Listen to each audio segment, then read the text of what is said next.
And welcome back to Capitol Tonight. This week we learned just where each house of the legislature stands on the budget in what seems to be quite a cordial negotiating process between the state leaders, at least in public.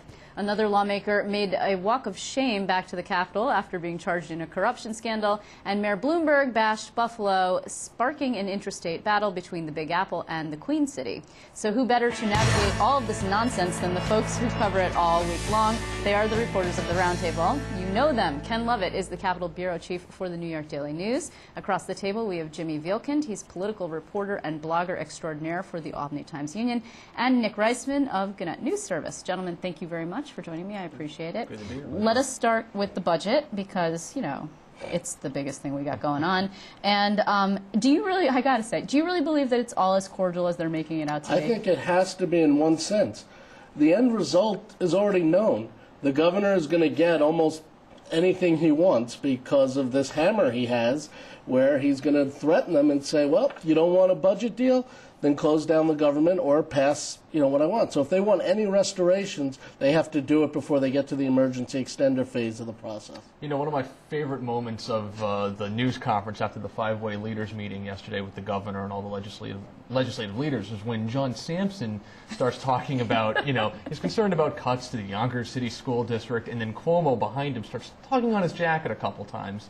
And Cuomo said, I want everybody to be positive. So it seems like he's trying to almost instill in these guys, look, we're going to get this budget done by April 1st no matter what. Yeah, that's like a throat clearing.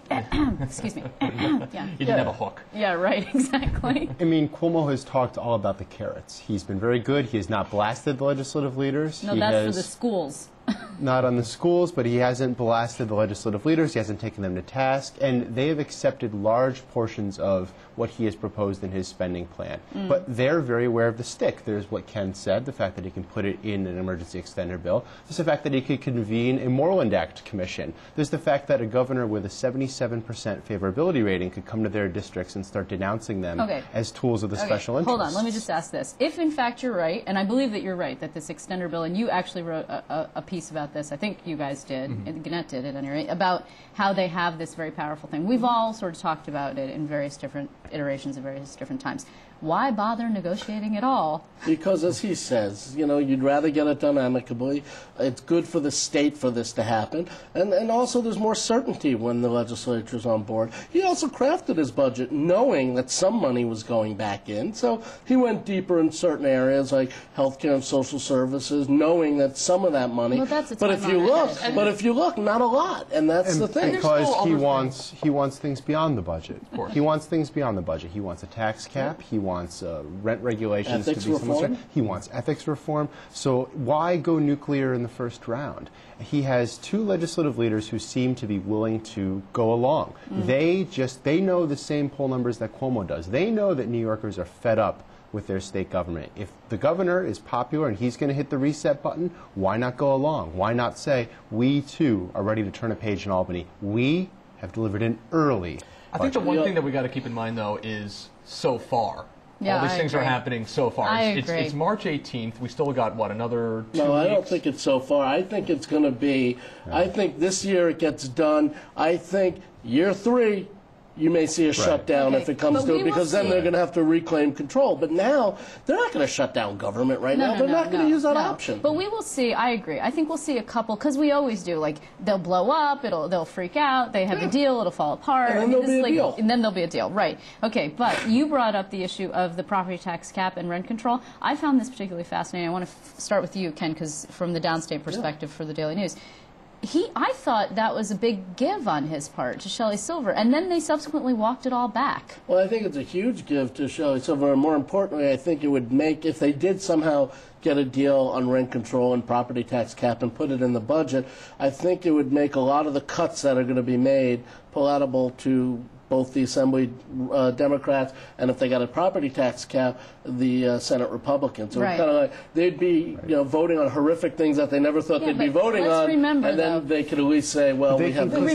Do you remember in the early days when Shelley floated that trial balloon and said, hey, I think these two things are... It's not the early days anymore. This is the closing time. He sees that they've been largely going along with what he said about the budget. So if he can put this in to sweeten the deal for Republicans, the property tax cap and the rent regulation appropriations to sweeten the deal for Democrats. What's the alternative? When we get to June, are we going to have stalemate? Are we going to get these issues done otherwise? Well, and he's not giving them the millionaires tax, Right. and they really want that. No, I don't not. think he's not going to. He's not moving on that. He's not moving. I think the biggest point, though, that we got to keep in mind is, the dollar amounts that separate the one House budget bills and what Cuomo wants are really not that big. It's a couple $100 million, which in the grand scheme of a $132 billion, $133 billion budget, it's not that much. It's the policy stuff that these guys are separated on right now. The millionaires tax, if you want to think that, the Assembly is truly pushing for that, and it's not just a statement. Medical malpractice, that the Senate is not too comfortable with. I don't think that ends up in. I don't think that ends up Assembly in is the not final too deal. comfortable. I'm sorry, the Assembly is not Right. too comfortable with, and then the Senate is not too comfortable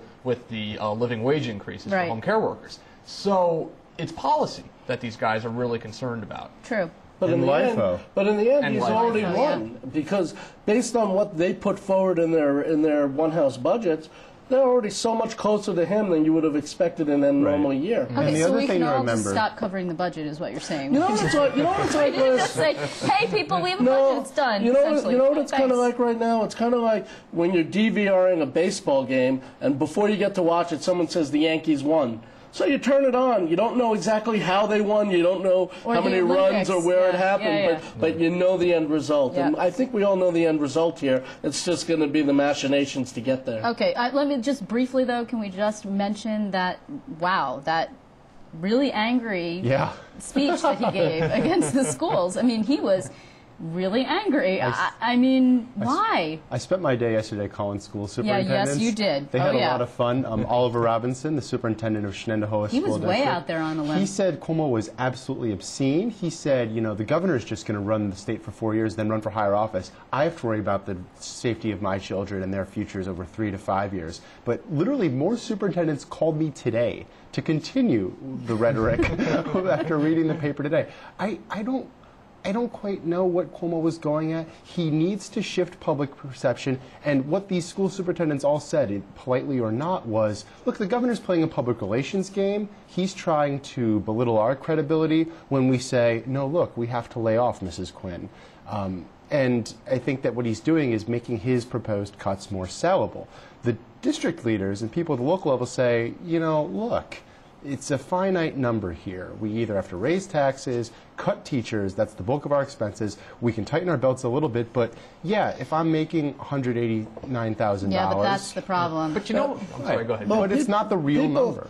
People said to me, though, it's funny, like, the schools were getting, after the one House budgets came out, the schools were kind of in the mode, all right, these cuts are real, we're going to have to accept them, we'll start fighting for next Right, year. and then he this just antagonized really them. antagonized them and got them back into the game for this year. Right. But you know what, though? I mean, what did he say that he hasn't said for the past? It was the way that he said it. Yeah, I suppose. It was the way but it was that he almost said it. word for venom. word. It was a lot more venom, but he sounded a little frustrated, sure. But it was almost word for word what he said during his budget presentation back in February. But he said it very vehemently, and he was also like, no, and what? Not And be then layoffs. he was also very sarcastic a little bit, like, oh, what? You're the Swiss watch of management, but you're that's a all line you can't. he's trotted out. What I know bothered that. them Back in to, September. he has, and he's used the Swiss watch. Yeah. They didn't like the fraud and abuse. They didn't like the fraud No, that's true, implications. yeah. Okay. And I'm not saying he's wrong necessarily, but they didn't like it. I want to get to the two other things. I want to get to the corruption part. I was actually not there